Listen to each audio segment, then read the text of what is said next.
মাহে রমজান এলো বছর ঘুরে, মুমিন মুসলমানের দারে দারে। বলেন মাহে রমজান এলো বছর ঘুরে, মুমিন মুসলমানের দারে দারে। রহমতেরি বাণী নিয়ে, মাগফিরাতের পয়গাম নিয়ে এলো সবার মাঝি আবার ফিরে। মাহে রমজান এলো বছর ঘুরে, মুমিন মুসলমানের দারে দারে। মারহাবা কর। রহমতেরি বাণী নিয়ে, মাগফিরাতের পয়গাম নিয়ে এলো সবার মাঝে আবার ফিরে। মাহে রমজান এলো বছর ঘুরে, মুমিন মুসলমানের দারে দারে। গুনাহ মাফের এই তো সুযোগ, খোদার প্রিয় হবার এই তো সুযোগ, ঠিক না? গুনাহ মাফের এই তো সুযোগ, খোদার প্রিয় হবার এই তো সুযোগ। এই সুযোগে নাও গো তুমি খোদা রঙে জীবন রঙিন করে। মাহে রমজান এলো বছর, মুমিন মুসলমানের দারে দারে। বলেন না মাহে রমজান এলো, মুমিন মুসলমানের দারে দারে। একটা মারহাবা দিতে পারলেন না? তার মানে বেজার হলেন? একটু জোরে বলেন মারহাবা, আরো জোরে মারহাবা। মুসলমান, রমজানের রোজা যদি আমরা ঠিক মতো রাখতে পারি, আমাদের মধ্যে তাকওয়ার গুণ সৃষ্টি করে দিবেন কে? কারণ রমজান মাসে তাকওয়ার একটা পরিবেশ লালন করা হয়। বলেন তো, এই যে এক বিশাল দিন আপনারা রোজা রাখবেন, বাড়িতে আপনার ফ্রিজের মধ্যে ঠান্ডা পানি থাকবে কিনা? খাওয়া দাওয়া আছে না নাই? বাথরুমের ভিতরে যখন ঢোকেন, আপনার সাথে কেউ ঢোকে? ঢোকে কেউ? যখন আপনি বিবির সাথে একই ঘরের ভিতরে ঢুকে পড়েন দ্বীপ্রহের সময়, জানলা দরজা বন্ধ আছে, পর্দা ঝুলানো আছে, বলেন তো ওখানে আপনি আর আপনার বিবি ছাড়া আর কেউ আছে? কিন্তু কোনোদিন কি রমজান মাসে রোজা থেকে বিবির দিকে লুলুপ দৃষ্টিতে তাকাইছেন? বিবির সাথে কি মাতামাতি করছেন, সহবাস করছেন দিনের বেলায়? করেন নাই।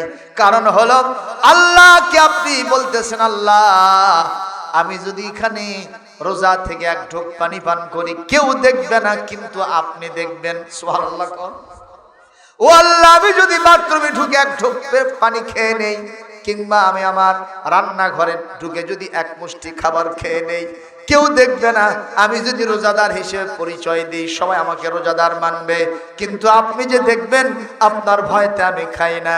বিবির সাথে মাতামাতি কেবলমাত্র শুধুমাত্র আপনার জন্যই করি না, কারণ আপনি নিষেধ করেছেন রোজা অবস্থায় বিবির সাথে সহবাস করা যাবে না। এই যে অ্যাক্টিভিটিস এবং গুণগুলি আপনি লালন করতেছেন, এটাই হলো তাকওয়ার পরিবেশ। এটা যার মধ্যে থাকবে, সারাটা বছর তার দ্বারা কোনো খারাপ কাজ হবে না। কথা বলেন ঠিক কিনা? ইফতারের আগে 2 মিনিট টাইম আছে। কয় মিনিট? বগুড়ার পুলিশ সুপার এসপি সাহেব এসে বলল, আপনার ব্যাপারে সিদ্ধান্ত হয়েছে, এখনই যদি ইফতার না করেন, আমরা আপনাকে ধরে নিয়ে গিয়ে জেলখানায় ঢুকাবো। এই ভান্ডারা গ্রামের এমন কোন মুসল্লি আছেন যে পুলিশের ভয়তে আমি 2 মিনিট আগে ইফতার করব? করবেন কেউ? জনগণ করবেন? যদি আপনি সাহস করে বলতে পারেন আমি অবশ্যই আল্লাহকে ভয় করি, আপনার ওই র্যাব, পুলিশ, আর্মি, বিজিবির লাঠি আমি ভয় করি না, আল্লাহকে ভয় করি, সুতরাং 2 মিনিট আগে ইফতার আমি করতে পারবো না, এই কথা বলাও সারা, আপনার পক্ষে জনমত করে ওঠা সারা, ওই পুলিশেরা পালায়া দৌড়ে কুল পাবে না। কতক্ষণ ঠিক কিনা? তাহলে এই গুণটা আপনি 30 দিন লালন করতেছেন, আর 11টা মাস যদি এই গুণের আলোকে আপনি চলতে পারেন, বলেন তো আল্লাহ আপনাকে জান্নাতে দেবে না জাহান্নামে দেবে? একটু জোরে বলেন। বলবেন যে জান্নাতে যে আল্লাহ দেবে তার প্রমাণ আছে? হ্যাঁ আছে। কোরআন কারীম সূরা আলে ইমরানের 133 নম্বর আয়াত আমি তেলাওয়াত দেব, আপনি একটু জোরে আল্লাহু আকবার বলবেন। পারবেন না ভাই? وسارعوا إلى مغفرة من ربكم وجنة জান্নাতিন আরদুহাস সামাওয়াতু ওয়াল আরদ উইদ্দাত লিল মুত্তাকিন।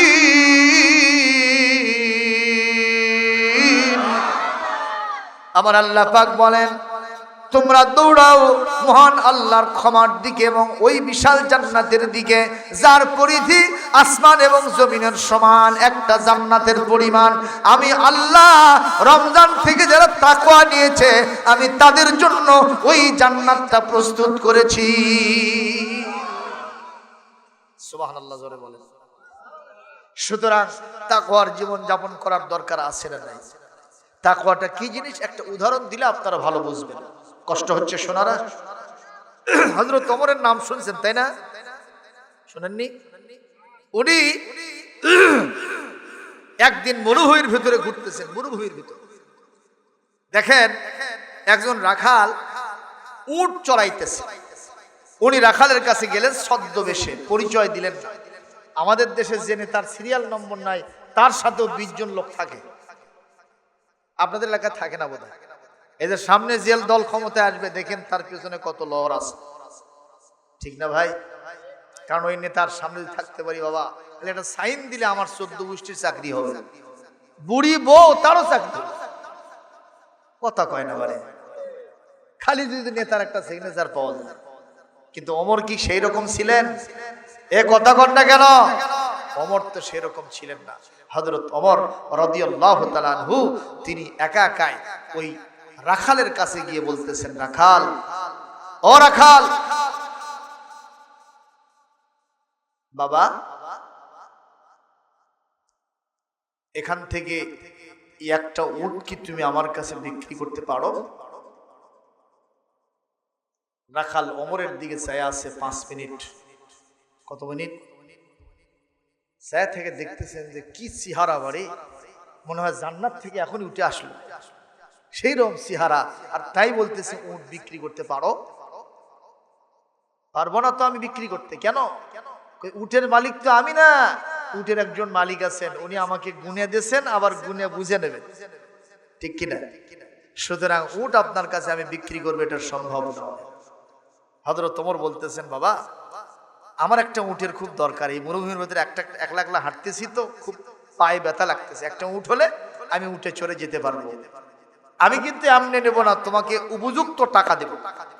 দেখো এই টাকা যদি আমি তোমাকে দেই তোমার পকেটটা ভারী হবে, তোমার উপকার হবে, তুমি তোমার মালিকের কাছ থেকে টাকা পয়সা পাবা, বেতন পাবা, আবার এই টাকাটাও পাইলে শুধুমাত্র বাড়িতে গিয়া তোমার উটের মালিককে বলবা যে আমার উটের দল থেকে একটা উট দল ছুট হয়ে কোথায় যেন চলে গেছে, খুঁজে পাইনি। এইটা বলাও সারা, তোমার সবকিছু আসান হওয়া সারা, তোমার কোনো বিপদ মুসিবত হবে না, তোমার বিরুদ্ধে কোনো মামলা হামলা হবে না। পরামর্শটা কি ভালো দিল না কালো দিল? খুবই কালো, জোরেগান ঠিক কিনা? তা আবার দিচ্ছে কে? হযরত ওমর। সুবহানাল্লাহ কও। বলে ওমর পরামর্শ দিতে আবার সুবহানাল্লাহ দুর্নীতি করার পরামর্শ দিচ্ছে, আর আপনি তাকে সুবহানাল্লাহ বললেন কেন? বলে এর ভিতরে একটা কিন্তু আছে, জোরেগান ঠিক কিনা? ভাই রামান, উটের রাখাল বলতেছেন, আপনার কথাবার্তা দেখে মনে হয় আপনার চাইতে খারাপ মানুষ আর কেউ নাই, কিন্তু আপনার চেহারা দেখে মনে হয় আপনার চেয়ে ভালো মানুষ আর কেউ নেই। চেহারার সাথে আমলের কোনো মিল আমি খুঁজে পাচ্ছি না। আপনি বারবার আমাকে ইনসিস্ট করতেছেন উট বিক্রি করার জন্য, আমি পারবো না। কেন? বলে এই উটের মালিক উনি আমার আসল মালিক না, আমার একজন স্রষ্টা আছেন যার নাম, আরো জোরে কর, ওই মহান আল্লাহর চোখের পর এত বেশি আমি আমার উটের রাখাল, আমি আমার মালিককে আমি বুঝাতে পারি, তার চোখটা ফাঁকি দিয়ে উট বিক্রি করতে পারি। আমি 2 নম্বরই 4 নম্বরই 22 নম্বরই করে পকেট ভারী করতে পারি, কিন্তু আমার মহান আল্লাহ ক্ষমতাধর, ইয়ালামু খাইনাতাল আয়ুনি ওয়া মা তুখফিস সুদূর। আমার আল্লাহর চোখ এতই শার্প, এতই তীক্ষ্ণ চোখ, ওনার চোখকে পর্দা দিয়ে ঢাকা যায় না। ইভেন চোখের লুকোচুরি, মানুষ কোন দিকে সানগ্লাস পরে তাকায়, কোথায় চোখ টিমিস মারে আর অন্তরের মধ্যে কি গোপন করে আমার আল্লাহ সেটা জানে। সুতরাং সে আল্লাহর চোখ আমি ফাঁকি দিতে পারবো না, আমার মালিকের চোখ ফাঁকি দিতে পারি। আজকে যদি উট বিক্রি করে টাকা নিয়ে পকেট ভারী করি, কাল কিয়ামতে চোরের কাতারে আল্লাহ দাঁড় করাবেন। সুতরাং আপনি যত কথাই বলেন আমি উট বিক্রি করতে পারবো না, এই কথা বলাও সারা, হযরত ওমর সেজদায় পড়ে যাওয়াও সারা। আপনারা জবাব দেন, এই রাখাল কার ভয়তে উট বিক্রি করলো না? জোরে বলেন। এই ভয়টার নাম হলো তাকওয়া। এইটা যার ভিতরে থাকে তাকে মুত্তাকি বলা হয়। এই লোকের দ্বারা পরনারীর কোনো ক্ষতি হওয়ার সম্ভাবনা। এই যে কয়েকদিন ঢাকা মহানগরীতে পুলিশ বাহিনী, র্যাব বাহিনী, আর্মি তারা পেরেশান হয়ে যাচ্ছে, রাতের বেলায় ছিনতাই বেড়ে গেছে, কথা বল ঠিক কিনা? যদি কোনো মহিলা তার স্বামী হোক সন্তান হোক কারোর সাথে রিকশায় চলে যায় রাতের গভীরে, দেখা গেছে তার সবকিছু শেষ হয়ে গেছে, মেয়েটা ধর্ষিতা পর্যন্ত হয়েছে, এরকম দৃশ্য আছে না নাই? যদি তাদের ভিতরে ওই রাখালের মতো ভয় থাকতো, আল্লাহ রহমতে এই দেশটা ভালো করার জন্য কোনো প্রকার র্যাব, পুলিশ, আর্মি, বিজিবি লাগতো না। এই দেশটা এমনি এমনি আল্লাহর ভয়েতে ভালো হয়ে যেত। যেরকম সুবহানাল্লাহ। তাহলে এই ভয়টা সৃষ্টির জন্য তাকওয়া যদি আপনি অর্জন করতে চান, রমজানের রোজাটা একটা বার ধরে নেন। আমরা কি রোজা রাখার জন্য প্রস্তুত আছি? একটু হাত দেখান, শোনারা একটু হাত দেখান। আল্লাহ আমাদের সবাইকে তৌফিক দান করুন, জোরে বলি আমিন। রাসূলুল্লাহর ইন্তেকালের পরে হযরত আবু বকর সিদ্দিক রাদিয়াল্লাহু আনহু তিনি আসলেন খেলাফতের আসনে। তার সামনে কয়েকটা প্রতিবন্ধকতা দেখা দিল। এক শ্রেণীর লোক এসে বলছে, রাসূল যখন বিদায় হয়ে গেছে আমাদের আর মুসলমান থেকে লাভ কি? আমরা মুরতাদ, আমরা যেখানে ছিলাম আবার সেখানে গেলাম। নাউজুবিল্লাহ বলবেন না? হযরত আবু বকর মাইন্ড করলেন। দ্বিতীয় নম্বর আসলো মুনকিরিনা যাকাত। তারা সবাই বলল যে রাসূলুল্লাহর সময় যাকাত দিছি, এখন আবার যাকাত দেব কাকে? সুতরাং যাকাত দেওয়ার কোনো সুযোগ নাই, আমরা সম্পদ যা আছে লুটে পুটে সবাই খাবো, কোনো যাকাত কাউকে দেব না। এটা একটা সমস্যা, কথা বল না কেন? হযরত আবু বকর মাইন্ড করলেন না, আল্লাহ মাইন্ড করলেন, কথা কয় না? কে মাইন্ড করলেন? আরো জোরে বলেন। 3 নম্বর, একটা গ্রুপ এসে বলল মুনকিরিনা যাকাত। এরা হলো আপনার মুদ্দাঈন নবুয়ত, এরা হলো নবুয়তের দাবিদার। এরা বলল মুহাম্মদ নবী হইছে, আমরাও নবী হয়ে গেছি। যখন আসলে নবী হওয়া কি সোজা ব্যাপার? সরে বলুন। আমার নবী মুহাম্মদ রাসূলুল্লাহ সাল্লাল্লাহু আলাইহি ওয়াসাল্লাম তিনি একা একা নবী সেজেছেন না, আল্লাহ তারে বানাইছেন। তো জোরে বলুন। আল্লাহ পাক বলেন, ইয়া আইয়ুহান নাবিয়্যু ইন্না আরসালনাকা শাহিদাও ওয়া মুবাশশিরাও ওয়া নাযীরা ওয়া দাঈয়ান ইলাল্লাহি বিইذনিহি ওয়া সিরাজাম মুনীরা।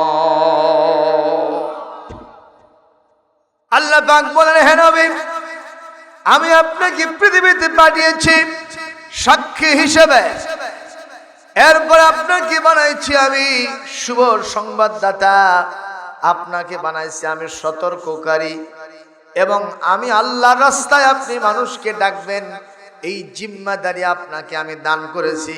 শুধু তাই নয়, আপনাকে আমি একটা স্পষ্ট অত্যন্ত উজ্জ্বল আলো বাতির সাথে আপনাকে আমি তুলনা করেছি। তাহলে আমার নবীকে নবী বানাইলেন কে? জোরে বলুন। আর ওরা এসে বলতেছে আমি নবী হইছি।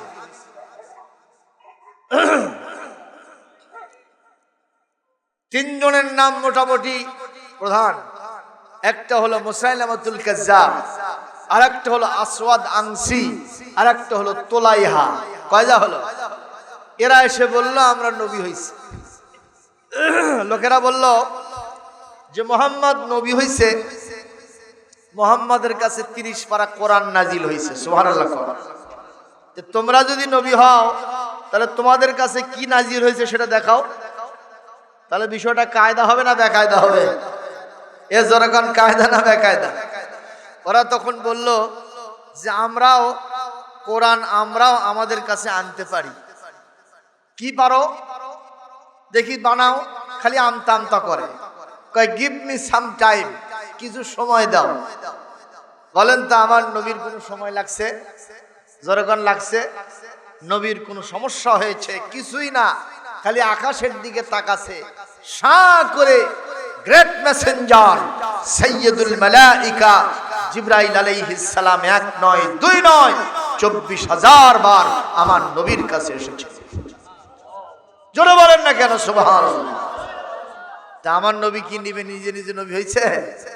আর এরা নিজেরাই দাবি করতেছে। সময় লাগবে কেন? যাক সময় দিলাম, বেশি কিছু না। কোরআনের সবচেয়ে ছোট সূরা সূরা কাউসারের মতো করে একটা সূরা বানাও যদি পারো। কাউসার সূরা খুব বড় নাকি? 1 মিনিটের মধ্যে পড়া যাবে, 1 নিঃশ্বাসে পড়া যাবে, ঠিক কিনা? পারেন না? দেখি আমার সাথে ধরেন। বিসমিল্লাহির রহমানির রহিম। ইন্না আ'তাইনাকাল কাউসার ফাসাল্লি লিরাব্বিকা ওয়ানহার ইন্না শানিআকা হুয়াল আবতার। জোরে কোন আল্লাহু আকবার। আল্লাহ রাব্বুল আলামিন বলেন, নবী হে, নিঃসন্দেহে আপনাকে আমি হাউজে কাউসার এবং অফুরন্ত নিয়ামত দান করেছি। সুতরাং আপনার রবের নামে আপনি নামাজ পড়ুন এবং ত্যাগ তিতিক্ষা স্যাক্রিফাইস কিছু উৎসর্গ করুন, কোরবানি করুন। কার কথা? ইন্না শানিআকা হুয়াল আবতার। নিঃসন্দেহে আপনার যারা শত্রু হবে এরাই লেজ কাটা, এরাই হলো নির্বংশ। আপনার বংশমর্যাদা আছে, আপনার গোড়া ঠিক আছে, মাথাও ঠিক আছে, ওদের কারু গোড়া নাই যারা আপনার সাথে শত্রুতা করে। বলেন আল্লাহু আকবার। অর্থগুলো কি ভালো না খারাপ? তে বলল ঠিক আছে, এই সূরার চ্যালেঞ্জ আমি গ্রহণ করলাম। মুসাইলামাতুল কাজ্জাব এসে বলছে আমি গ্রহণ করলাম। তো লোকেরা বলো দেখি কি কি বানাইলা তুমি কও তো। ও তখন বলতেছে ইন্না আ'তাইনাকাল আকআক ফাসাল্লি লিরাব্বিকা ওয়াসআক ইন্না শানিআকা হুয়াল আবলাক। একটু জোরে কোন নাউজুবিল্লাহ। লোকেরা কয় এ মুসাইলামা, মুহাম্মাদের আনিত কোরআন এটা যখন শুনি কানে মধুর লাগে, অন্তরটা জুড়ায় যায়, ব্রেন ধোলাই হয়ে যায়, আমাদের কলিজা আকর্ষণ করে, মনে হয় কোরআনটা যত শুনি ততই ভালো লাগে, আর কোরআনের জন্য আমরা জানটা দিতেও প্রস্তুত হয়ে যাই। আর তুমি যেটা পড়লা এইটা শুনে আমাদের বমি এখন ঠোঁটের কাছে চলে যাচ্ছে। তোমারটা শুনে আমাদের মমন লাগতেছে, আর ওনারটা শুনে আমাদের কানে মনে স্মৃতিতে মধুর লাগে। সুবহানাল্লাহ। সাইজ ওই সময় হয়ে গেছে না যায়নি? জোরে বলুন। ওই সময়ই সাইজ হয়ে গেছে। তারপরেও আবু বকর সিদ্দিক রাদিয়াল্লাহু তাআলা বললেন এই 3টা প্রতিবন্ধকতা আমার সামনে আসলো। একটা হলো মুরতাদ, দ্বিতীয় নম্বর হলো যাকাত অস্বীকারী, তৃতীয় নম্বর হলো নবুয়তের দাবিদার। আবু বকর একজন নরম মানুষ। যখন কি মানুষ? আরহামু উম্মতি বি উম্মতি। আবু বকর আমার উম্মতের ভিতরে সবচেয়ে রহম দিল হলো, সবচাইতে কোমল হৃদয়ের মানুষ হলো আমার আবু বকর। সুবহানাল্লাহ বলবেন না? এই নরম মানুষটার আবার কি ভূমিকা ছিল একটু দেখেন। খালি নরমিয়ত দিয়ে কিন্তু কাম হয় না ভাই, একটু গরম হওয়া লাগে। কথা বলছেন না কেন? আমার নবী কি শুধু নরমও ছিলেন না গরমও ছিলেন? উনি যখন আবু জেহেলকে ধরছেন আর ছাড়েন নাই,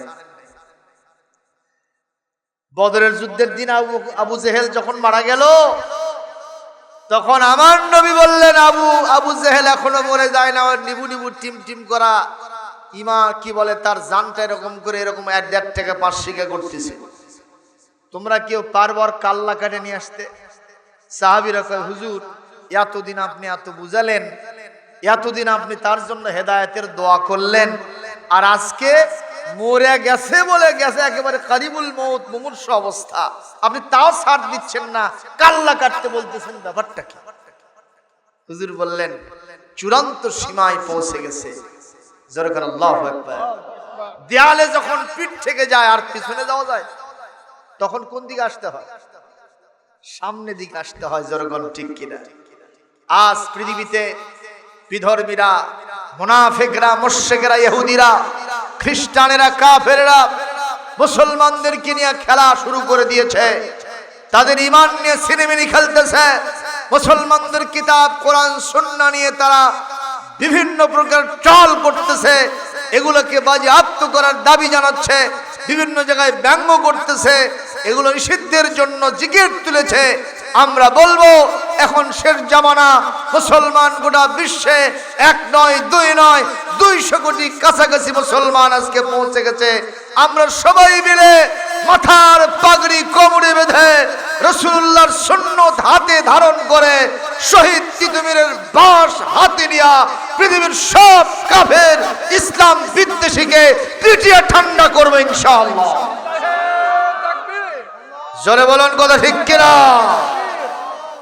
লিল্লাহি তাকবীর। আল কোরআনের আলো, সারা দুনিয়ার মুসলমান এক হও, লড়াই করো। এটি আসে আর কেউ পারে? এত কিছু পারে বারে, খালি বিড়ি নানা মোতাব আছে, আর পিছন থেকে স্লোগান, নেতা মোদের একটাই, সে মোদের বল্টু ভাই। কথা কয় না? বল্টু ভাই যেখানে আমরা আছি সেখানে। একজন গায়ে দেরি করতো, তোর বল্টু হয়তো পায়খানার থেকে তুই থাকবো। কয় ভাই তালে নেই, তাহলে স্লোগানটা ভুল না? কথা কন না, কোনো স্লোগানটা ভুল না? স্লোগান দিতে হবে কোরআনের পক্ষে, স্লোগান দিতে হবে হাদিসের পক্ষে, আল্লাহ রাসূলের পক্ষে, ইসলামের পক্ষে। কথা কন না কেন? মরলেও লাভ, বাঁচলেও লাভ। কথা কন, বাঁচলে গাজী, মরলে শহীদ। আল্লামা সাঈদী চলে গেছে পৃথিবী থেকে। আপনারা কি মনে করেন উনি শেষ হয়ে গেছেন? ওনার এখনো জজবা মানুষের ভিতরে আছে না নাই? হাজার হাজার আলেম, হাজার হাজার কোরআনের মুফাসসির তাফসীরের ময়দানে আল্লামা সাঈদীর স্মৃতিকে মন্থন করছে, তার রেখা যে আদর্শকে লালন করছে। ইনশাআল্লাহ বাংলার জমিনে আল্লামা দেলোয়ার হোসেন সাঈদীর শেষ স্বপ্ন ছিল কোরআনের রাজ কায়েম করা। আমরা বাংলাদেশের সব আলেমরা একাট্টা হয়ে গেছি, বাংলার জমিনের এই সবুজ চত্বরে আমরা অবশ্যই কোরআনের রাজ কায়েম করে আল্লামা সাঈদীর হত্যার প্রতিশোধ গ্রহণ করব। আপনারা যারা রাজি আছেন দুহাত তুলে আল্লাহকে দেখা। লিল্লাহি তাকবীর, লিল্লাহি তাকবীর। আল কোরআনের আলো। এ ঘরে আনা কম জ্বালেন না, সংসদ জ্বালেন তো দেখি তো। আল কোরআনের আলো, সংসদে জালো। কোরআন আছে যেখানে, আলেম ওলামা যেখানে, শয়তান আছে যেখানে, জালেম আছে যেখানে, স্বৈরাচার যেখানে, শয়তানের কালো হাত ভেঙে দাও, গুড়িয়ে দাও। নারায়ে তাকবীর। আমরা যখন বলতেছি সংসদে কোরআনের আলো জ্বালো, এক শ্রেণীর মানুষ যারা আমাদের মিত্র শক্তি ছিল, তারা এখন এসে বলতেছে, হ্যাঁ কোরআনের সাথে রাজনীতি কি? আবার বিরাট মুফতি সাজে গেছে, জীবনে কোনোদিন ফতুয়ার কিতাব পড়েনি, তাও মনে হয় যে বড় মুফতি, উনি সাহেবই হয়েছে। কথা কন না কেন? আমরা জানি মুফতিদের মুখে দাড়ি থাকে, কথা কয় না। আমরা জানি মুফতিদের মাথায় টুপি না হয় পাগড়ি থাকে। আমরা জানি মুফতি সাহেবের বড় লম্বা জামা থাকে। আমরা জানি মুফতি সাহেব হয় কোনো মসজিদের খতিব অথবা কোনো বড় মাদ্রাসার মুহাদ্দিস মুফতি আজম, কথা কন না কেন? আর আজকে যারা ফতোয়া দিচ্ছে কোরআনের সাথে রাজনীতির সম্পর্ক নাই, ইসলামের সাথে রাজনীতির সম্পর্ক নাই, এরা জীবনে মসজিদের দিকে আসারও পড়ে না। খালি ভোটের আগে পাঞ্জাবি, ভোটের আগে পায়জামা, কথা কয় না বারে। আসরের নামাজ 4 বার, কয়বার? এক কর্মী করছে 4 বার করে হলো, কয় দেরি কর, আর একবার হওয়ার সম্ভাবনা আছে। যেখানে যায় কয় আগে নামাজ, আগে কি? আগে নামাজ। যেই ভোট গেছে বুঝছেন, ওর পাঞ্জামা পায়জামা মাথার টুপি সব সাঙ্গত তুলছে। জোরে কোন কথা ঠিক না ঠিক? এইসব মুফতিদের কথা আপনার শুনতে রাজি আছেন? জোরে কোন রাজি আছেন? তাহলে কোরআনের সাথে, কোরআন একটা নাই কি এখানে? শোনানির সাথে কোরআন এখানে আছে? জান তো এই কোরআনের সাথে কি রাজনীতির সম্পর্ক আছে না নাই? জোরে বলুন আছে না নাই? বলবেন হুজুর একটু দলিল দেন, তাছাড়া তো আমরা কেমনি মানি। এই কোরআনের সাথে রাজনীতির সম্পর্ক এই কারণে, আপনারা বলেন তো রাজনীতি না করলে ক্ষমতায় যাওয়া যায়? যাওয়া যাবে? আল্লাহ কোরআন শরীফের সূরা বানী ইসরাঈলের ৮০ নম্বর আয়াতের ভিতরে আমার নবীকে রাজনীতি শিখাই দিয়েছে। আকুর রাব্বি আদখিলনি মুদখালা সিদকিন ওয়া আখরিজনি মুখরাজা সিদকিন ওয়াজআল লি মিন লাদুনকা সুলতানান নাসীরা। আমার আল্লাহ পাক বলেন, নবী আপনি আমার কাছে দোয়া করেন, হে আমার রব আপনি আমাকে সত্যের সাথে মদিনায় ঢুকায় নেন, আর সত্যের সাথে মক্কা থেকে বের করে নেন, আর আপনার পক্ষ থেকে আমাকে একটা সুলতানে নাসির দান করেন। পৃথিবীর সব মুফাসসির একটটা একমত বিল ইত্তেফাক, সবাই বলেছেন সুলতানে নাসির মানে হলো প্রতিষ্ঠিত রাষ্ট্র শক্তি। আল্লাহ আমার নবীকে শিখাই দিয়েছেন, আমার কাছে আপনি রাষ্ট্র শক্তি চেয়ে নেন, দোয়া করে আমার কাছ থেকে মঞ্জুরি নিয়ে নেন। সুবহানাল্লাহ বলবেন না? আরো জোরে বলবেন না? তাহলে দলিল কয়টা বলেন? একটা। 2 নম্বর দলিল আসেন কোরআন শরীফ সূরা হজ্জের 41 নম্বর আয়াত। আল্লাহ বলছেন, আল্লাযীনা ইম্মাক্কান্নাহুম ফিল আরদি আকামুস সালাহ ওয়া আতাউজ যাকাতা ওয়া আমারু বিল মা'রুফি ওয়া নাহাউ আনিল মুনকার ওয়ালিল্লাহি আকিবাতুল উমুর। আমার আল্লাহ পাক বলেন, এই পৃথিবীতে ইমানদাররা যদি কোনোদিন ক্ষমতায় যায় 4 দফা কাজ করবে। কয় দফা? 1 নম্বর নামাজের বিল পাস করবে, সুবহানাল্লাহ কোন। 2 নম্বর যাকাত ভিত্তিক অর্থ ব্যবস্থা কায়েম করবে। 3 নম্বর সমস্ত সৎ কাজের রাস্তাগুলি খুলে দিবে। আর 4 নম্বর সমস্ত অসৎ কাজ, খারাপ কাজ, সব খারাপ কাজের রাস্তাগুলি বন্ধ করে দিবে। মানুষ ইচ্ছা করলেই কোনো খারাপ কাজ করতে পারবে না। একটা যুবক যদি গোটা বাংলাদেশ তন্ন তন্ন করে খোঁজে, একটা মেয়েকে জেনা করার জন্য খুঁজে পাবে না। কোটি টাকা দিলেও একটা মেয়ে তার ইজ্জত বিক্রি করতে চাবে না। সুবহানাল্লাহ বলবেন না? আর এখন যদি কোনো যুবক এই গ্রামের চিন্তা করে আজকে রাত্রি জেনা করে, আপনারা বলেন পাওয়া সম্ভব কিনা? হুজুর কথা করছেন না? পাওয়া সম্ভব কিনা? জান বগুড়া শহর রাস্তাঘাটে ঘুরে বেড়াচ্ছে।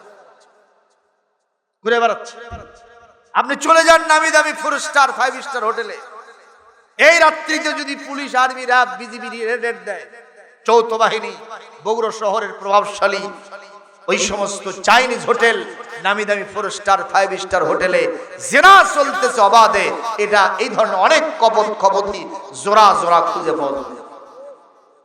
ঠিক আসতে হলো কেন রে? আরো জোরে কোন? তাহলে জেনার রাস্তা খোলা আছে না নাই? তাহলে বোঝা যাচ্ছে এই রাজনীতি ইসলাম সাপোর্ট করে। ইসলাম যদি কোনোদিন পাওয়ারে আসে, ওমর যা যা করছে সেগুলা প্রতিষ্ঠিত হয়ে যাবে।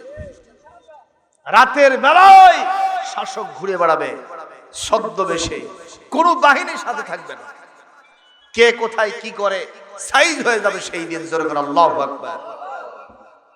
আর সৎ কাজের রাস্তাগুলো সব খোলা থাকবে। তার মানে ভান্ডারা মাহফিল এত দেরিতে হলো কেন? প্রশাসন জিজ্ঞেস করবে, এ শাহিন এত দেরি থেকে মাহফিল রে? কয় স্যার টাকা পয়সা নাই, এবার ছেলে পেলে সব এদিক সেদিক চলে গেছে, এবার অ্যারেঞ্জমেন্ট করা যায়নি। বলে এইসব কথা আমরা শুনতে চাই না। প্রত্যেক বছর ভান্ডারা মধ্যপাড়া কেন্দ্রীয় মসজিদের মাহফিল হবে, যত টাকা লাগে উপজেলা পরিষদ জেলা পরিষদ থেকে বহন করা হবে। সুবহানাল্লাহ। কাল কবে? আরো জোরে। তাহলে কি ভালো হবে না খারাপ হবে রে? এইটা প্রতিষ্ঠিত হবে। আল্লাহ পাক বলছেন, তাহলে আপনারা জবাব দেন, কোরআনে যে রাজনীতি আছে, কয় নম্বর দলিল পাইলাম? আরো জোরে কোন? 2 নম্বর। এবার আসেন সূরা ইউসুফের 55 নম্বর আয়াত। হযরত ইউসুফ আলাইহিস সালাম তিনি যখন দেখলেন যে মিশরে দুর্ভিক্ষ লাগছে, মানুষের খাওয়া দাওয়া নাই, পরার জন্য কাপড় নাই, মাথা গোজার ঠাঁই নাই, হাহাকার অবস্থা, দিন আনতে দিন আনে দিন খায় তাও চলে না, হ্যান্ড টু মাউথ, মানুষ অনেকে ছিন্নমূল দারিদ্র সীমার নিচে বাস করছে। এই অবস্থা না দেখে হযরত ইউসুফ নিজের থেকে বললেন, কোন কথা? কোরআনে সেটা কোড হয়েছে। What is cause? কেন কোড হলো? তার মানে ইউসুফ আলাইহিস সালাম যে দোয়া করছে, বর্তমান জামানার মুসলমানরা সেই দোয়া করবে এবং সেই দায়িত্ব নেবে, এটা আমি আল্লাহ জায়েজ করে দিলাম। সেটা কি উনি কি বলছে? وقال اجعلني على خزائن الأرض إني حفيظ عليم।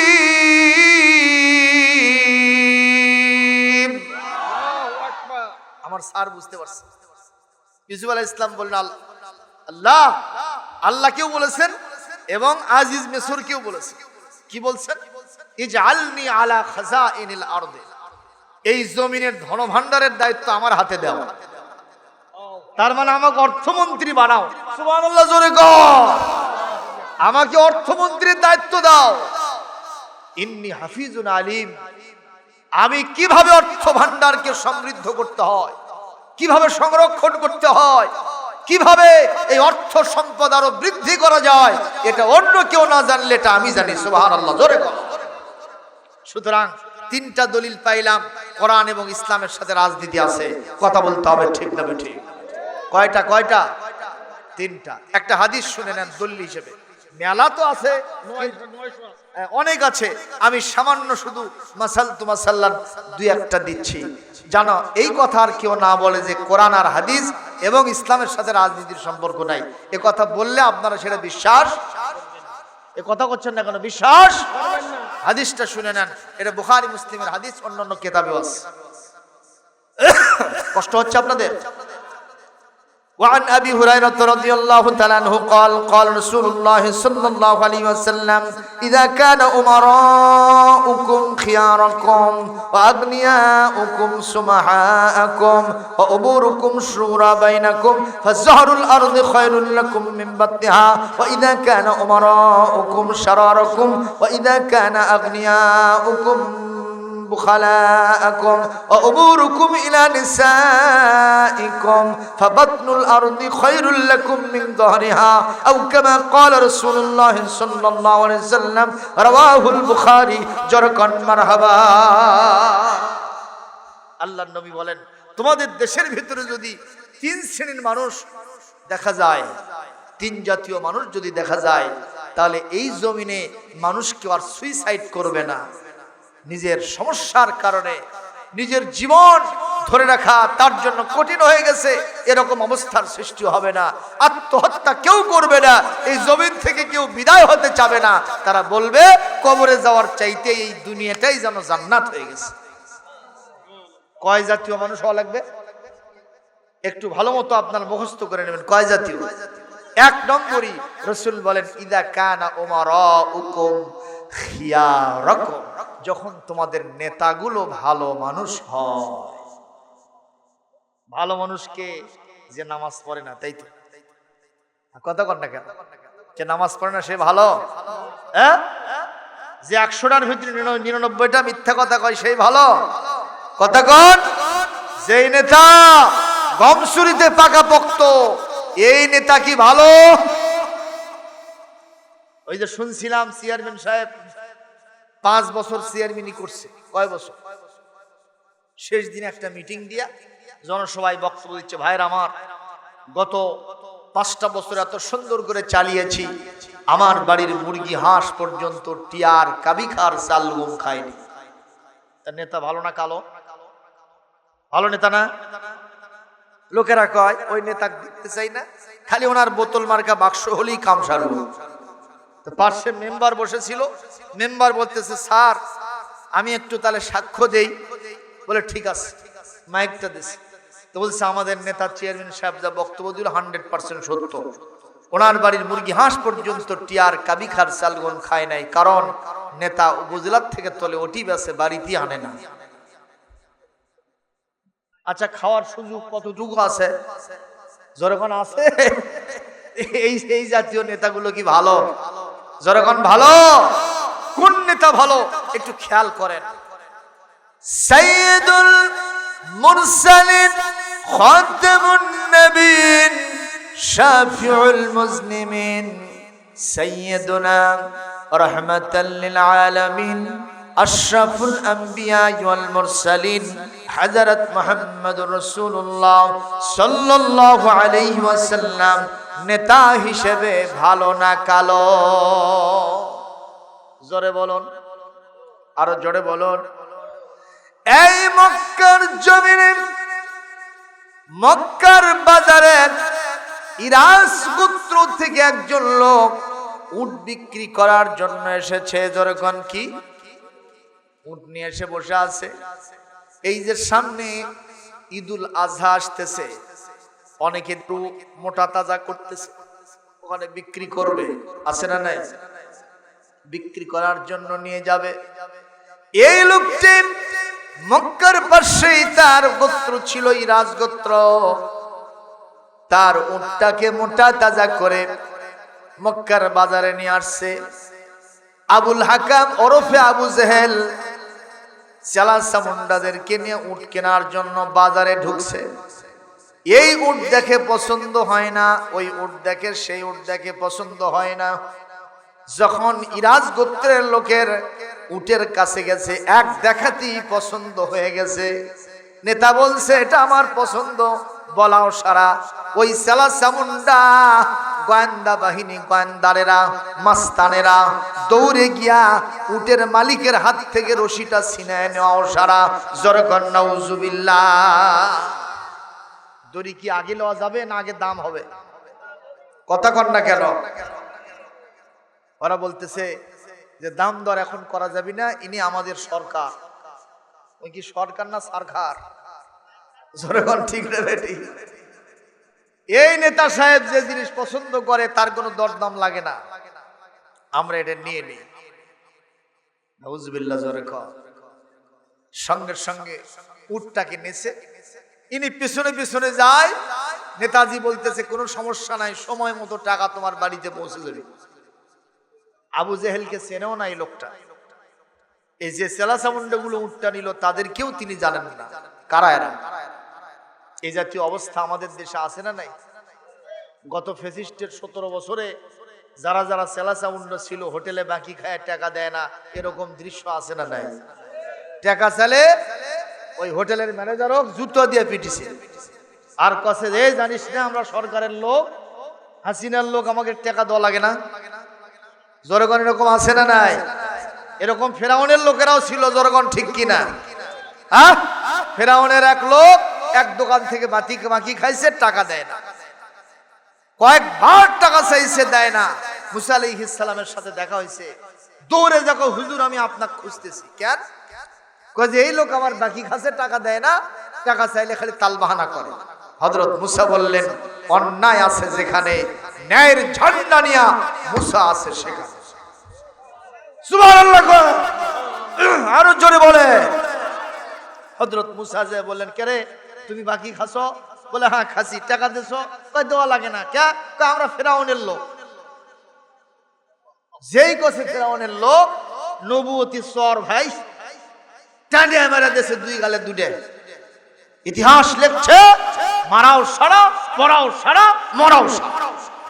আল্লাহু আকবার। জোরে কর। আর যেগুলো সাথে ছিল ভাই ওরা খালি ঊর্ধ্বশ্বাসে দৌড়, কয় নিজে বাঁচলে বাপের না, এমন দৌড় দৌড়ে দেয় খালি ফেরাউনের কাছে হাঁপাচ্ছে। স্যার খালি দুইটা চর মারছে, পড়ছে আর মরছে। কে মারছে রে? ফের মুসা নাকি? তো স্যার মুসা মারছে, সেটা আপনি কেমনে জানলেন? ছোটবেলা আমি একটা চর খাইছি। জোরে কর আল্লাহু আকবার। তাহলে আপনারা কি মনে করেন মুসা ভালো লিডার না ভুয়া লিডার? আসল লিডার না ভুয়া লিডার? অন্যায়ের প্রতিবাদ করা এটা হলো ভালো লিডারদের পরিচয়। জোরে কর সুবহানাল্লাহ। আমার ভাইরা, ও জামানার ফেরাউন, রাসূলের জামানার ফেরাউন আবু জেহেল, সে বলছে টাকা সময় মতো পৌঁছে যাবে। আসলে ওর কথার কি বিশ্বাস আছে? সে লোকের পায়খানা হয়েছে, ওর যেরকম বিশ্বাস নাই, আবু জেহেলের কথারও কোনো বিশ্বাস নেই। পাতলা পায়খানা যার হয়েছে, ওর পায়খানা যাওয়া লাগে না, আগেই কাম হয়, যা খায় তাই পড়ে যায়। কথা কোন ঠিক না বেঠিক? তো আবু জেহেলের কোনো কথাতে বিশ্বাস করার মতো অবস্থা নাই। এই লোকটা দাঁড়ে দাঁড়ে ঘরে উটটা নিয়ে কোথায় গেল, টাকা পাবো কবে, কত দেবে, পাবো কি পাবো না, কোনো উত্তর নাই, কোনো ঠাই ঠিকানা নেই। কয়েকজন লোক এক জায়গায় বসে তাসপাশা খেলে, আড্ডা দেয়, মাতামাতি করে। এই লোকটা টালমাটাল হতে হতে তাদের কাছে গেছে, যে বলছে ভাই এই মক্কার যিনি সরকার আমি তো জীবনে চিন্তাম না, তার নাম নাকি আবুল হাকাম ওরফে আবু জেহেল, উনি আমার উটটা নিয়েছে, কোনো চুক্তিনামা হয় নাই, টাকা পয়সাও দেয় নাই, পাবো কি পাবো না তাও জানি না। আপনারা কি আমার টাকা পয়সা উদ্ধার করে দিবেন অথবা তার বাড়ির ঠিকানা কি বলে দিবেন? এই সমস্ত গুন্ডা বাহিনী বলে দেখো আমাদের নেতার কাছে বিষয়ে আমরা কোনো কথা বলতে পারবো না, তবে একজন খুব মাতব্বরি দেখায়, উনি নাকি পারবে, তার নাম হলো মুহাম্মদ ইবনে আব্দুল্লাহ। ওই যে দেখো দারে আর কামে বসে নতুন মুসলমানদের সামনে বক্তব্য দেয়, ওনার কাছে যাও, দেখি তো তার কত ক্ষমতা, আমাদের নেতার সাথে পারি কি পারে না, আজকেই পরীক্ষা হয়ে যাবে। এই লোকটা বুঝতে পারে না এই বিশ্ব নবীর শান মান হাকিকত কি, এক পা দুপা করে আমার নবীজির দারে আর কামে গেছেন। নবীজি সাল্লাল্লাহু আলাইহি সাল্লামকে উদ্বিগ্ন অবস্থায় অন্যরকম একটা শারীরিক অবয়ব নিয়া, মুখচ্ছবি নিয়া রাসূলের সামনে যখন হাজির হয়ে গেছে, আল্লাহর নবী তার চেহারা দেখে বুঝতে পেরেছেন এই লোক নিঃসন্দেহে অধিকার বঞ্চিত। হুজুর তাকে ডাকলেন, কাছে বসালেন, জিজ্ঞেস করলেন সমস্যা কি? বলে এই সমস্যা। হুজুর বললেন অন্যায় আছে যেখানে, ন্যায়ের ঝান্ডা নিয়া মুহাম্মদ যাবে সেখানে। লিল্লাহে তাকবীর, লিল্লাহে তাকবীর। আমার নবী বললেন চলো, খাতির নাই, ওর কত বড় পাওয়ার। কি বলেন আপনারা? যাদের মিথ্যার উপরে ভিত আছে এদের কিন্তু কোনো শক্তি থাকে না। কথা কন না কেন? 17 বছর যা করছে ছাত্র জনতা তো গণভবনে যাবেই নি, এখন কথা কয় না, তাই পালিয়ে চলে গেছে। কথা বলেছেন না কেন? পালিয়ে গেছে না যায়নি? গেছে না যায়নি? পালায় গেল কেন? নিঃসন্দেহে ভেতরে কিছু সমস্যা, কথা কোন আছে না? না, উনি কি উন্নয়ন কম করছে? শেখ হাসিনা কিন্তু উন্নয়ন কম করেনি। বগুড়া জেলার আশেপাশে যায় দেখেন, 50 বছর আগে যে লোক মারা গেছে অগ্নি আসুন ছাড়িয়ে দেন, ওই কবি যেটা আমেরিকা, কারণ যে উঁচু উঁচু রাস্তা 4 লেন, কথা কন না কেন? ঢাকার যায় দেখেন, চিনতে পারবেন পদ্মা সেতু কত কি উন্নয়ন করছে, তারপরে উষ্ঠে লাগে পরে মূল্য কি কারণে? একটাই কারণ, আলেমদের গায়ে হাত দিয়েছে। কথা বলছেন না কেন? সম্মানা চরে বলেন, কথা ঠিক কিনা? 33,000 ভোল্টের তারে হাত দিলে যেমন খাতির হয় না, ওর সলিল সমাধা হবেই হবে। আলেমদের সাথে মহান আল্লাহর গুড উইল আছে, ডিপ কানেকশন আছে, সুতরাং আলেমদের গায়ে আর হাত দেয়, আজ হোক কাল হোক তাদের প্রায়শ্চিত্ত হবেই হবে, ধ্বংস হতেই হবে, কোনো ছাড় হবে না, হবে না, হবে না। জোরে কোন ঠিক কিনা? তাহলে জবাব দেন, আপনারা কি আলেমদের সাথে না জালেমদের সাথে? কারা কারা আলেমদের সাথে আছেন আবার দুহাত তুলে আল্লাহকে দেখা। লিল্লাহে তাকবীর, লিল্লাহে তাকবীর।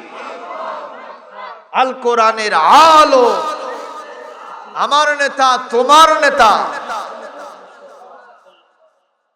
আলেমগণ যেখানে, আলেম ওলামা যেখানে, জালেম আছে যেখানে, নারায়ে তাকবীর।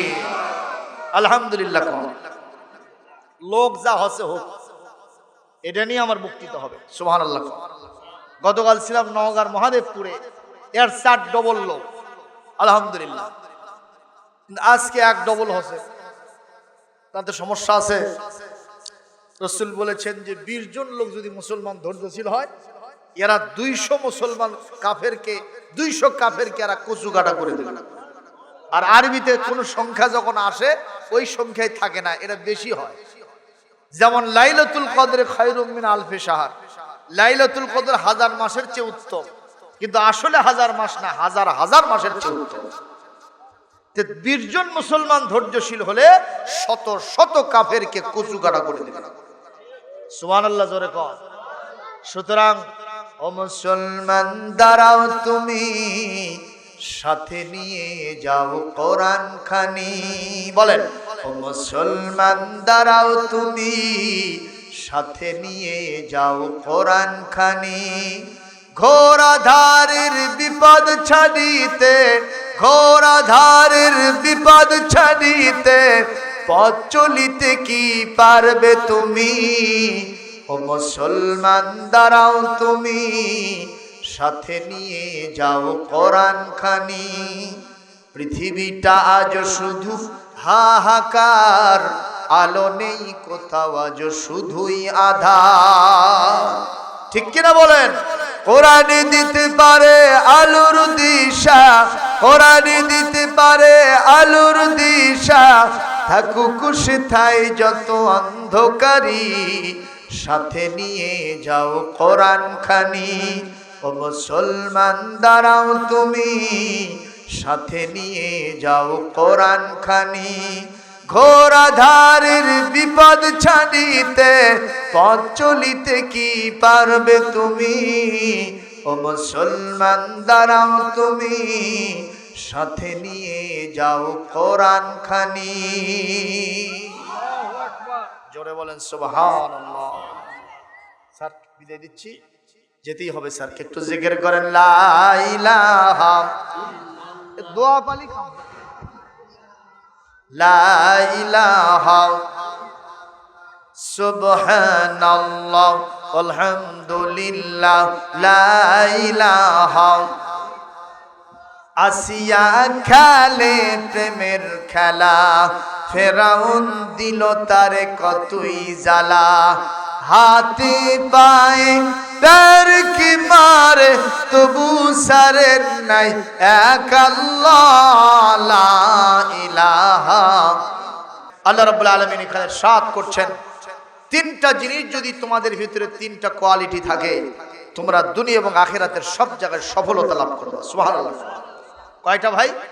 3টা আমল থাকা লাগবে। 1 নম্বর আমল হলো ইয়া আইয়ুহাল্লাযীনা আমানুত্তাকুল্লাহ।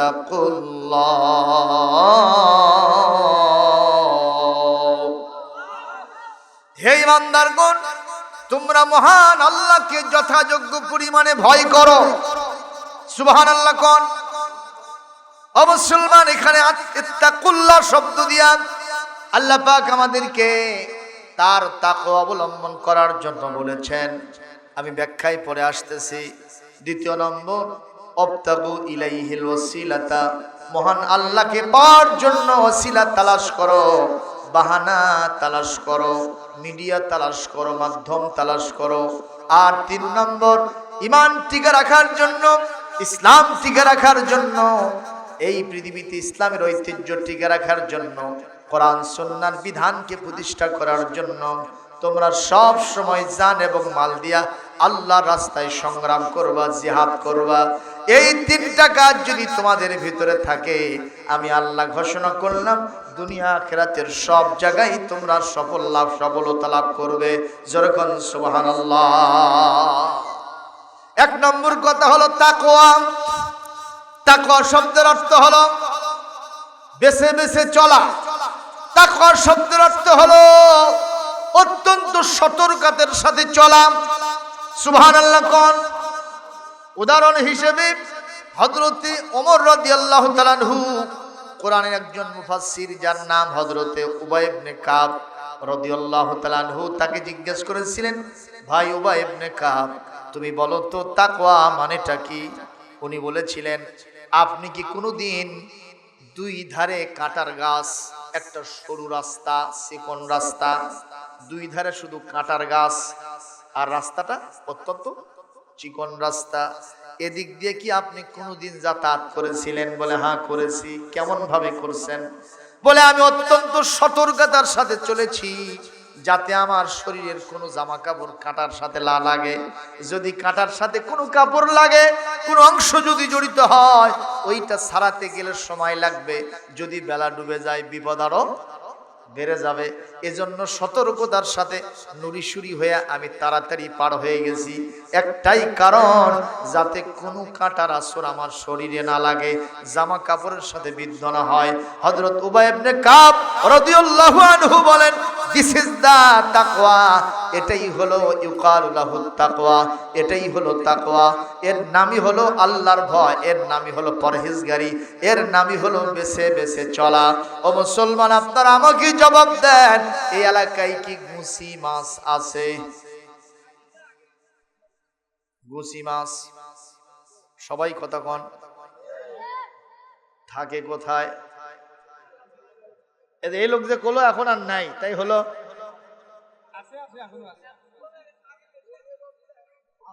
এখনো আছে। আপনারা কি মনে করেন গুছি মাছ নাই? হ্যাঁ, এখনো আছে। আমাকে একজন করছে খরা মাসে, কয় হুজুর এই ব্যাংক গুলো সব দুনিয়ার থেকে বিদায় হয়ে গেল। কে? খরা মাসে এখন কোন জায়গায় ব্যাংক খুঁজে পাচ্ছি না। বলেন তো আর মাথার তার আছে? যখন আছে। আমি বললাম, ভাই ব্যাংক দেখতে পাচ্ছ না, এই জন্য তুই বলতেছিস যে ব্যাংক শেষ হয়ে গেছে? খালি না আষাঢ় মাসের বৃষ্টি হোক, যে যেখানে আছে সেখান থেকে ঘ্যাঙর ঘ্যাং, কথা কন ঠিক কিনা? বাংলাদেশে মনে হলো যে ইসলামী আন্দোলনের নেতা কর্মী সব বোধহয় হারিয়ে গেছে আওয়ামী লীগের টাইমে। কথা কন না কেন? মনে হয় এরা গেল, ওরাও বলছিল যে সব খতম করে দিছি, আর জীবনে মাথা তুলবি না। ওরে বাবা, যে আষাঢ় মাসের বৃষ্টি 5ই আগস্টে হইছে, খালি ঘ্যাঙর ঘ্যাং করে গোটা বাংলাদেশের রাজপথ ইসলামী আন্দোলনের কর্মীরা দখল করে নিয়েছে। কথা কন ঠিক কিনা? ডাক্তার শফিকুর রহমান যেখানে যাচ্ছে লক্ষ লক্ষ মানুষ উপস্থিত হচ্ছে। ডক্টর মিজানুর রহমান আজহারি যেখানে যাচ্ছে 1 কোটির কাছাকাছি লোক উপস্থিত হচ্ছে। তাহলে কি ব্যাংক আছে না গেছে? সব আছে। সুবহানাল্লাহ। কাজী চাচা করছে গুছি মাছ নাই নাকি এখনো আছে? বহাল তবিয়তে আছে। এখন গুছি মাছ থাকে কাতে, কাদাতে। কতক্ষণ এ কতক্ষণ না কেন? গুছি মাছ কোথায় থাকে?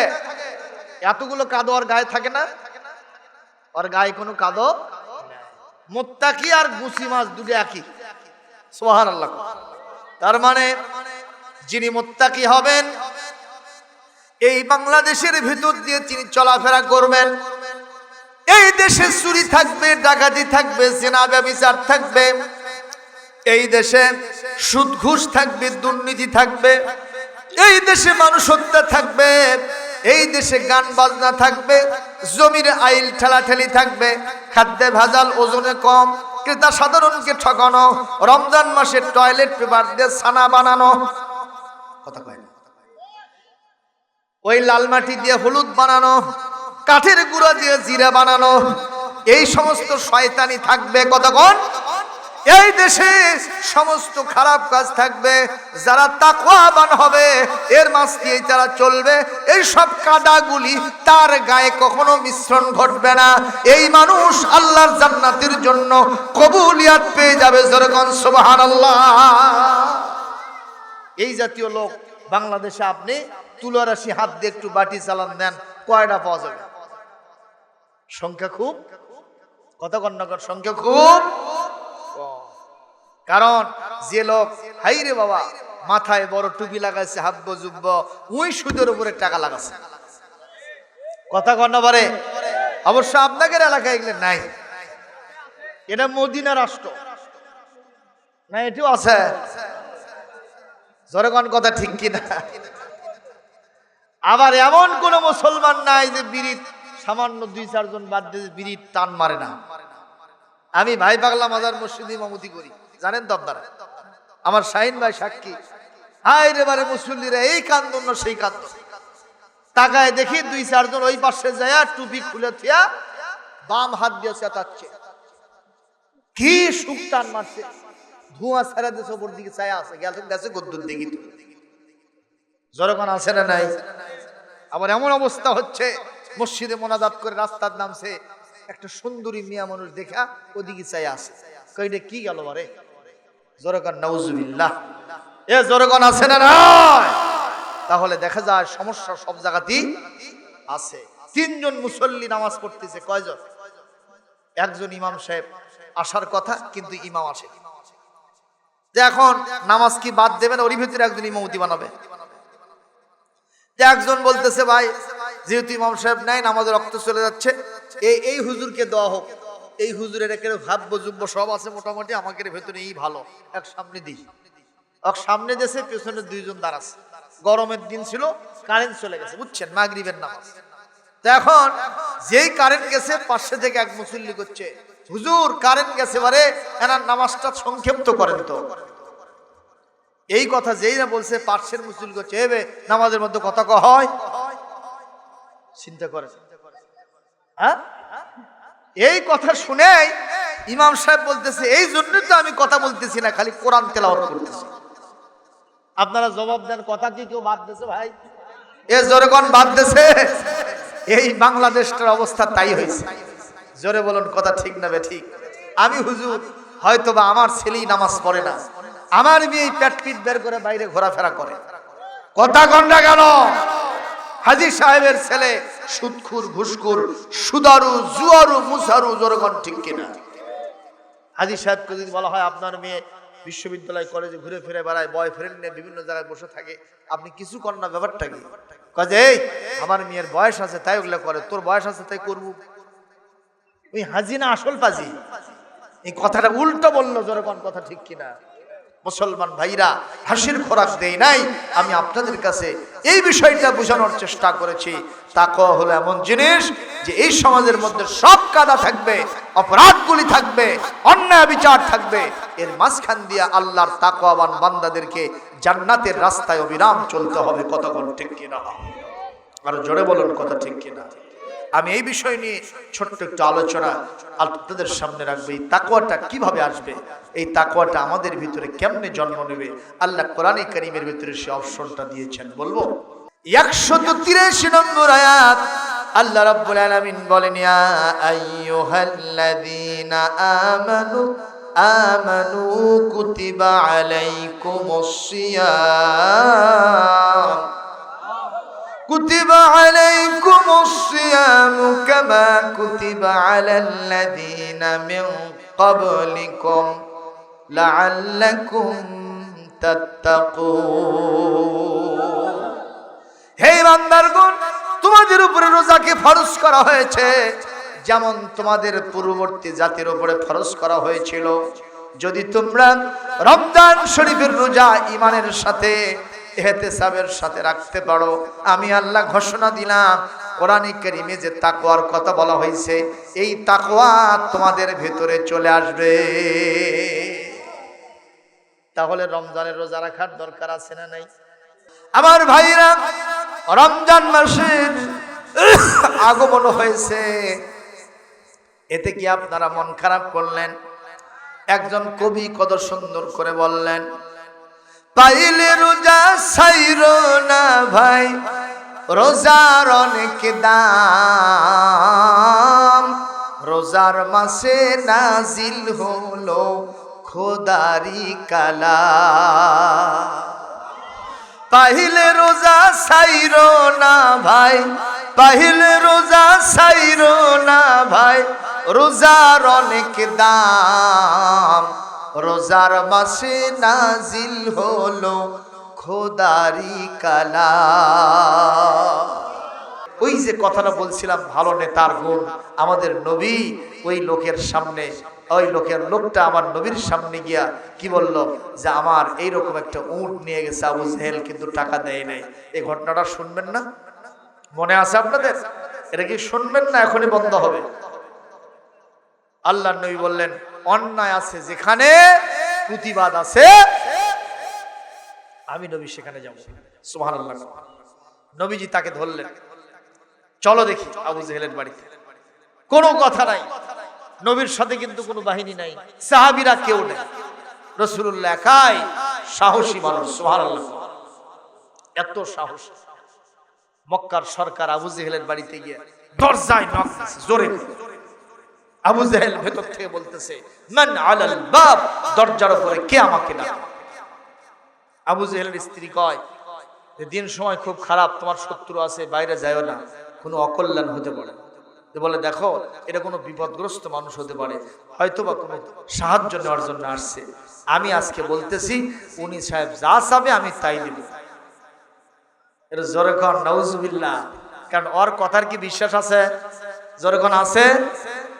আস্তে করে দরজা খুলছে, দরজা খুলেই দেখে আমার নবী সামনে, পেছনে হলো উট বিক্রেতা।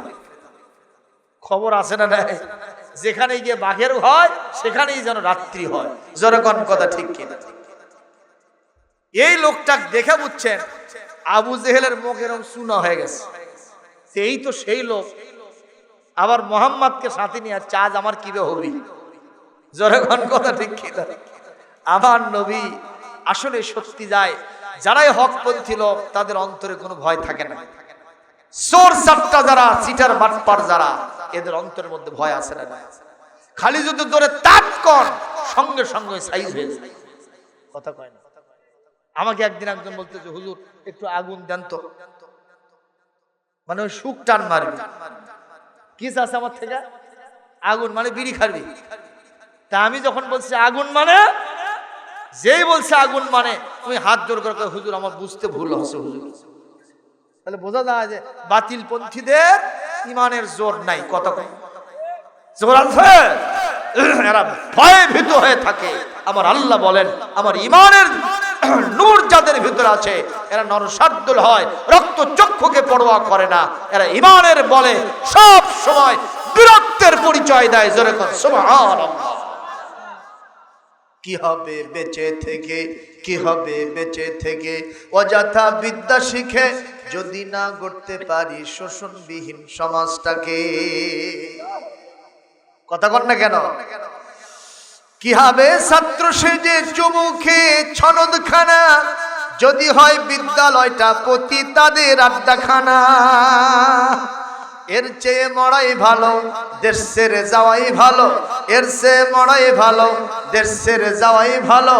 কি হবে ধোকা দিয়ে বিবেকটাকে, কি হবে ধোকা দিয়ে বিবেকটাকে, কি হবে বেঁচে থেকে অযথা বিদ্যা শিখে যদি না গড়তে পারি শোষণবিহীন সমাজটাকে। কি হবে আলেম হয়ে ইমাম সেজে সমাজেতে, পারো যদি সত্য কথা উচ্চ স্বরে না বলিতে। চলবেন ঠিক কিনা? এর চেয়ে মরাই ভালো, দেশ ছেড়ে যাওয়াই ভালো, এর চেয়ে মরাই ভালো, দেশ ছেড়ে যাব মরাই ভালো, এর চেয়ে মরাই ভালো, দেশ ছেড়ে যাওয়াই ভালো। কি হবে ধোকা দিয়ে বিবেকটাকে, কি হবে ধোকা দিয়ে আল্লাহকে। যারা বলেন ঠিক কিনা? কি হবে বেঁচে থেকে অযথা বিদ্যা শিখে যদি না গড়তে পারি শোষণবিহীন সমাজটাকে। কি হবে পুরুষ হয়ে জন্ম নিয়ে এই দেশেতে যদি যায় ক্ষমতাটা বারে বারে নারীর হাতে। কথা কন না কেন? কি হবে পুরুষ হয়ে জন্ম নিয়ে এই দেশেতে যদি যায় ক্ষমতাটা বারে বারে নারীর হাতে। এর চেয়ে মরাই ভালো, দেশ ছেড়ে যাওয়াই ভালো। কি হবে ধোঁকা দিয়ে বিবেকটাকে, কি হবে ধোঁকা দিয়ে আল্লাহকে। কথা বলেন ঠিক কিনা? কি হবে বেঁচে থেকে অযথা বিদ্যা শিখে যদি না করতে পারি শোষণবিহীন সমাজটাকে। জোরে বলুন কথা ঠিক কিনা? সুতরাং মুসলমান রাসূলের মতো আদর্শ, এইরকম সাহসিকতা ঈমানের বলে বলিয়ান আমাদের হতে হবে। আল্লাহর নবী সাল্লাল্লাহু আলাইহি ওয়াসাল্লাম বললেন, চাচা আবু জেহেল, আপনি কি এই লোকের উট কিনেছেন? কয় বাবা হ্যাঁ কিনেছি তো। মানে কোনো অস্বীকার খাচ্ছে না, কিনেছি আমি বাবা, কিনেছি। টাকা দিয়েছেন? কয় না টাকা দেই নাই তো। টাকা দেন নাই কেন? টাকা দেন। কয় বাবা দিচ্ছি। আল্লাহু আকবার। কোনো অন্যথা করে নাই, অবজেকশন নাই, এলোমেলো ভাব নাই, উল্টা পাল্টা নাই, যা বলছে ঠাস ঠাস করে জবাব। তার মানে বোঝা যাচ্ছে ওর অবস্থা খারাপ। কথা কয় না? ওর শরীরের ভিতরে বুকের মধ্যে 1.5 টাকা বাসি গে যে মোহাম্মদ যে খেপাটা খেপছে বাবা কি বাজ হবি। জোরে কোন ঠিক কি? সরাসরি ভেতরে ঢুকছে। নবীজি বললেন ওয়েট অ্যান্ড সি, দেরি করো, কি করে দেখি শুধু। ভেতরে ঢুকে 1 খামসা টাকা নিয়ে এসে আল্লাহর নবীর হাতে উঠাই দিয়েছে। আল্লাহর নবী ওনার হাতে দিয়ে দিলেন, মুক্ত হয়ে 2 জন চলে গেলেন। সুবহানাল্লাহ। আবু জেহেলের কর্মী বাহিনী বলতেছে, স্যার আপনি তো এত সহজে দমায়ে যান না, এত সহজে তো আপনি এই ধরনের কারো কাছে পরাজয় বরণ করেন না, তো এরকম হলো কি? আজ কথা শুনবেন না? এরকম হলো কেন? সঙ্গে সঙ্গে আবু জেহেল বলতেছে, শোনো, আমি চাইছিলাম অস্বীকার করব, উঠো নেই নাই, কিসের টাকা পয়সা, এগুলো আমার কাছ থেকে সে কিছুই পাবে না, সে মিথ্যা দাবিদার। আমি অস্বীকার করতে চেয়েছিলাম, আমার মুখের ভিতর থেকে কথাটা বের হবে হবে ভাব, হঠাৎ করে তাকায় দেখি মুহাম্মাদের পিছনে এত বড় একটা হিংস্র প্রাণী, জীবনে কোনোদিন আমি তাকে দেখি নাই, এই রকম হা করে আছে। আমি যদি শুধু বলতাম আমি উট কিনি নাই, মনে হয় সঙ্গে সঙ্গে আমাকে গ্রাস করে খেয়ে ফেলে দিত, আমার সব কিছু শেষ হয়ে যেত। আমি এই ভয়ের ঠেলায় টাকা দিয়েছি। লিল্লাহে তাকবীর। তাহলে আমার নবীর সাথে কে আছে ভাই? وكان حقا علينا نصر المؤمنين। আল্লাহ পাক বলেন, আমার এই পৃথিবীতে যারা ঈমানদার বান্দা তাদেরকে সাহায্য করা আমি আল্লাহর জন্য ওয়াজিব হয়ে যায়। সুতরাং নবী আছেন যেখানে, ইসলাম আছে যেখানে, আল্লাহ রাসূল যেখানে, কোরআন আছে যেখানে, আমরা আছি সেখানে। কথা বলেন ঠিক কিনা? সুতরাং ভাইরা, আমি সামনে বাড়াবো না। আপনাদের এলাকায় কোনো ভণ্ডামির কোনো ব্যাপার সেবার আছে নাকি? কোনো ভণ্ডামি আছে? হ্যাঁ, আমি ডুব দিয়েছি প্রেম দরিয়ায়, তোমারি কদমে হিয়ে হিয়ে হিয়ে হিয়ে হিয়ে হিয়ে, পাইব বলে ঘুরির খাজা, তোমারি কদমে হিয়ে হিয়ে হিয়ে হিয়ে হিয়ে। আমি ডুব দিয়েছি প্রেম দরিয়ায়, তোমারি দরবারে। তুমি বাবা নূরের, তুমি বাবা গোলাপের ফুল, তুমি বাবা নূরের পুতুল। এইরকম বাবা হুজুর, দাদা হুজুর আপনাদের এলাকায় আছে? যখন আছে। আবার অনেকে জিকির করে মনের পর্দা, বড় পর্দা, বাইরের পর্দা উঠাও রে, নারী পুরুষ সমন্বয়ে ঝাঁকাঝাঁকি করে, মুসাফা করে। অনেকে আবার দেখছি পুরুষ মানুষের সাথে, ওই হুজুর সাহেবের সাথে মেয়ে মানুষেরা পর্যন্ত কোলাকুলি করে।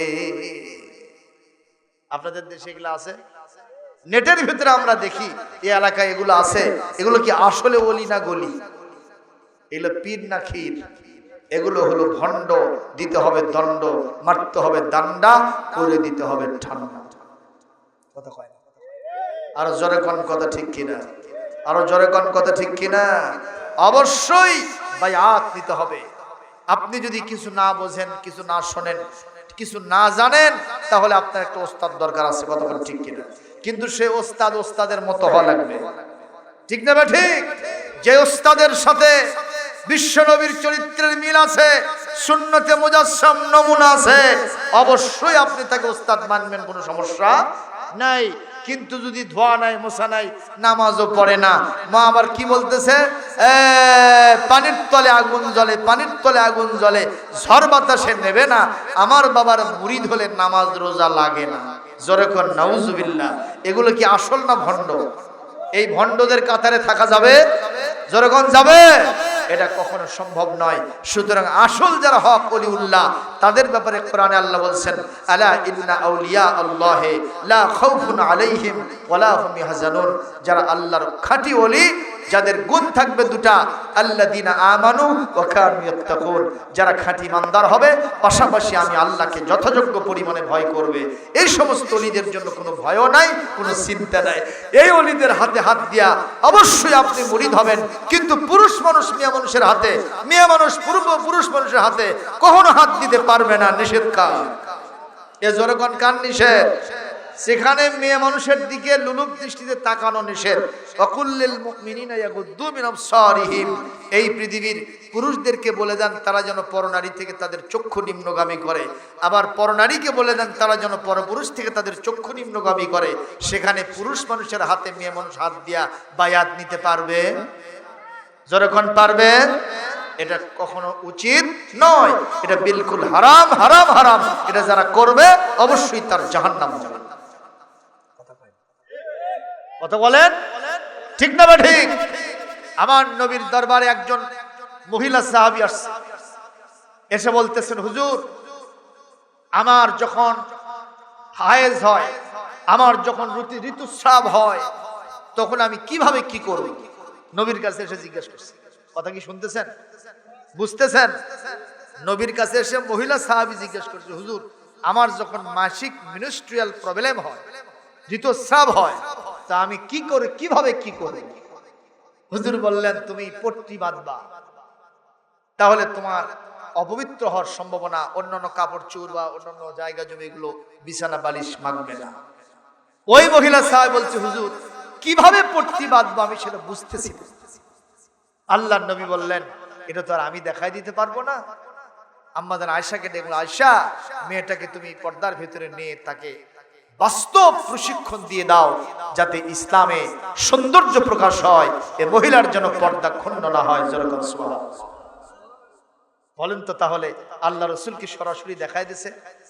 দেখাই দিয়েছে। সূরা নূর পড়ে দেখবেন, সূরা আহজাব পড়ে দেখবেন, এই বিষয়গুলির ফায়সালা হয়ে যাবে। 2 নম্বর, আমার কাছে একটা প্রশ্ন এসেছে যে যৌতুক গ্রহণ করে বিয়ে করা জায়েজ আছে না নাই? কোরআনে কারীমে কি বলা হয়েছে শুধু সেইটুকু বলে আমি শেষ করছি। আপনাদের কষ্ট হচ্ছে কিনা আমি জানি না। কোরআনে কারীম সূরাতুন নিসার শুরুতেই একেবারে 1 থেকে আপনার 10 নম্বর আয়াতের ভিতরে 2 জায়গাতে আল্লাহ পাক বলেন, ওয়াতুন নিসা সাদুকাতিহিন্না নিহলা ওয়াতুহুন্না উজুরাহুন্না ফারিদা। জোরে বলেন। আল্লাহ বলছেন, ও স্বামীরা, তোমরা তোমাদের স্ত্রী যাকে তুমি বিয়ে করে নিয়ে আসলা, তোমাদের স্ত্রীদেরকে তোমরা মহরানা সন্তুষ্ট চিত্তে ফরজ হিসেবে আদায় করে দাও। বলেন আমি। তাহলে স্ত্রীকে মহরানা দেওয়া এটা ফরজ না নফল? কে দিলেন ঘোষণা? সূরাতুন নিসা পড়ে দেখবেন আছে। কোরআনে কারীমের পুরাটা অংশ খুঁজে দেখবেন, কোন জায়গায় নাই ও তোমরা যারা মেয়ের পিতা, মেয়ের মাতা, মেয়ের অভিভাবক, তোমরা তোমাদের জামাইদেরকে জামা দাও, জুতা দাও, মোটর সাইকেল দাও, কার গাড়ি দাও, দাড়ি করে দাও, মঙ্গল গ্রহে দোকান করে দাও। এরকম কথা আছে? কোরআনের কোন জায়গায় আছে? হাদিসের কোথাও আছে? উল্টা বলা হয়েছে তোমরা তোমাদের স্ত্রীদেরকে দাও। তাহলে স্ত্রীদেরকে আল্লাহ দিতে বললেন, আর আমরা এখন উল্টা কাম করতেছি। স্ত্রীকে কি দেওয়া হবে সেটা নিয়ে বাজ বিচার নাই। জামাই সরকারি চাকরি করে, তাকে কি দেবে আগে সেটা নিয়ে বাজ বিচার, এটা নিয়ে দেন দরবার কতক্ষণ ঠিক না ঠিক। ঘটকেরা এসে হাজী সাহেবকে বলতেছে, হাজী সাহেব ছেলে তো সরকারি চাকরি করতেছে, বিয়ে বন্দোবস্ত হচ্ছে, কি দেওয়া লাগবে বলেন। কয় আমি এখন হজ করে আসছি, ওগুলোর ভিতরে আমার কোনো মাতামাতি নাই, ওর দুলো ভাই আছে, ওর সাথে কথা কম। এই আসলে হাজি না পাজি? যখন এই সব কারবার আমাদের দেশে আছে না নাই? তাহলে যৌতুক গ্রহণ করা এটা ইসলামের সম্পূর্ণ হারাম, হারাম, হারাম, কোনো সন্দেহ নাই। তবে স্ত্রীকে আপনি মহারণা দিবেন, এটা আপনার উপরে আল্লাহ পাক ওয়াজিব করে দিয়েছেন, ফরজ করে দিয়েছেন। যদি কেউ স্ত্রীকে মহারণা দেওয়ার আগে স্ত্রীকে স্পর্শ করে, শুধু স্পর্শই হবে না, এটা জেনার গুনাহ হবে, সারাটা জীবন সে জেনা করতে থাকবে। জোরে কান নাউজুবিল্লাহ। সুতরাং স্ত্রীর মহারণা আপনারা যারা আদায় করেছেন আলহামদুলিল্লাহ, যারা এখনো করতে পারেন নাই আপনাদের মহারণাটা আদায় করে দিতে হবে। আমাদের দেশের এই স্বামীগুলো আবার খুব চিজ মার্কা, এমন সিটার আর বাটপার, ওই রাত্রি কামটা সারে, হাত ধরে মাপ নিয়ে নেয়। যখন আসে স্ত্রীরা আবার নরম মানুষ, স্বামীকে মাফ করে দেয়। আমি আমার মেয়ে স্ত্রীদেরকে বলবো, আমার সম্মানিত মা বোনদেরকে বলবো, আপনাদের অধিকার আপনারা আদায় করে নেবেন। ইসলাম এতে আপনাদেরকে প্রশংসা করবে, কখনো ইসলাম আপনার সমালোচনা করবে না। আল্লাহ পাক যেন আমাদের এই সমাজটাকে কোরআনের আলোকে দাম্পত্য জীবনকে গড়ে তোলার তৌফিক দান করেন। সবাই বলি আল্লাহুম্মা আমিন। আমি এই কথাগুলো বললাম জন্য মন খারাপ করেছেন? যখন মন খারাপ করেছেন, আমাদের মেয়েগুলি খুব ভালো মহিলা, আমাদের দেশের মেয়েরা খুব সবলা সরলা, এরা অত্যন্ত সালেহা, কারণ এরা স্বামী ভক্ত মানুষ। যখন ঠিক কিনা? স্বামীর অনেক মতের সাথে মত মিলে না, তারপরও স্বামীকে তারা মেনে নেয়। আবার এমন স্ত্রীও আছে যারা কাউয়ার জাত, মানুষ বলা যায় না। যখন ঠিক কিনা? এক মাস ধরে একটার কথার জন্য স্ত্রী তার স্বামীর সাথে কথা কয় না, একটা মাস চলে গেছে, কোনো কথাবার্তা নেই। স্বামী চিন্তা করলে এই বাড়ির থেকে লাভ কি? বাড়ির বাইরে গেছে, শীতের ভিতরে জানলার ওই পাশে যাইয়া আঁচ পচছে, আগুন জ্বলায়, হয় না? স্ত্রী এখন দেখতেছে, কেরে ওটি আঁচ পচছে, আবার ওই আগুন ধরছে লঙ্গিত। আগুন কোথায় ধরছে? কার লঙ্গিত? স্বামীর লঙ্গিত। চিন্তা করলে এক মাস ধরে কথা কই না, আর ওই লঙ্গিত আগুন ধরে যদি সব পুড়ে যায় তো লস তো আমারই। যখন ঠিক কিনা? এখন কথা বলবো না কথা বলবো না, তো বেকায়দা হয়ে গেল, করিটা কি? ওই এখন টেকনিক করে বলতেছে, আমি কারোর সাথে কথাও বলবো না, লঙ্গিত যদি আগুন ধরে তাও বলবো না। স্বামী চিন্তা করলো ঘটনা কি, তাকে দেখে তার লঙ্গিত আগুন ধরছে, ওই সতর্ক হয়ে গেল, তাও ঠিক মতো কথা বলতেছে না। এরকম মহিলা আপনাদের দেশে আছে না? আমি আমার মা বোনদেরকে বলবো, 4টা কাজ করবেন, 5 ওয়াক্ত নামাজ পড়বেন, রমাদান শরীফে রোজা রাখবেন, বাড়িতে পর্দা করবেন, বাইরে গেলেও পর্দা করবেন, স্বামী থাকলে প্রাণ ভরে স্বামীর খেদমত করবেন। রাসূল বলেন, ফালতাদখুল মিন আইয়া আবওয়াবিল জান্নাতি শাআত, জান্নাতের 8টি দরওয়াজা আল্লাহ পাক মহিলাদের জন্য খুলে দিবেন। যেরকম সুবহানাল্লাহ। আমি আমলটা আমার বাবনদের দিয়ে গেলাম। আর তাই বলে যারা এখনো আপনারা মহারণা আদায় করেননি, যদি সন্তুষ্ট চিত্তে হয়ে থাকে কোনো সমস্যা নেই, কিন্তু যদি আপনার স্ত্রীকে আপনি জোর জবরদস্ত করে আদায়, এটা যদি আপনি মাপ নিয়ে নেন তাহলে কিন্তু জায়েজ হবে না। আর সন্তুষ্ট চিত্তে দুইজনে খুশি খাসাল থেকে যদি মাপসাব হয়ে থাকে, সেটা আল্লাহ পাক মাফ করে দিবেন। যেরকম সুবহানাল্লাহ। আমি একটু কড়া মশলা আগে দিছি, এখন আবার একটু ঢিলা মশলা দিলাম। যেরকম মারহাবা। কারণ আল্লাহ পাক বলেন, ইউরিদুল্লাহু বিকুমুল ইউসরা ওয়ালা ইউরিদু বিকুমুল উসরা। আমি আল্লাহ চাই সহজ হোক, আমি আল্লাহ চাই না কোনো কিছু কঠিন হোক। লাইসা আলাইকুম ফিদ দীনি মিন হারাজ, ইসলামের মধ্যে সংকীর্ণতা নাই। যেরকম সুবহানাল্লাহ।